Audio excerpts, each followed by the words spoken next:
Now, we've arrived at the interactive Imagine section.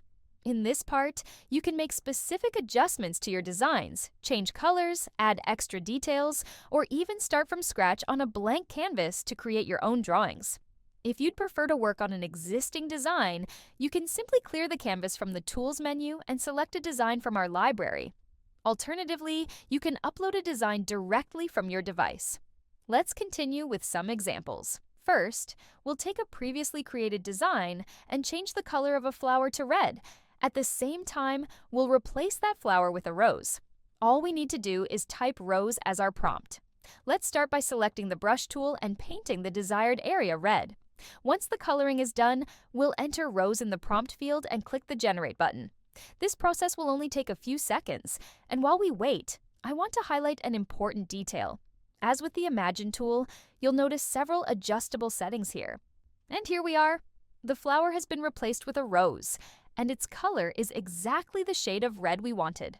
If you're only making minor tweaks or simple color changes, I recommend keeping the textual fidelity setting high and the creativity setting low. Next, let's save this design and move on to another example. This time, I'll choose a new design from the library. For this example, we'll skip prompts entirely and focus solely on color changes. I'll head to the Tools menu, select the brush, adjust its size, and apply the colors directly onto the design. This is entirely up to your taste and needs. You can change any part of the design as you wish, and the AI will recognize those changes. Once the painting is complete, we'll click the Generate button again. Since we didn't use any prompts or increase the creativity level, the only changes we'll see are the color adjustments. If you notice unexpected elements, you can lower the creativity level further and regenerate the design.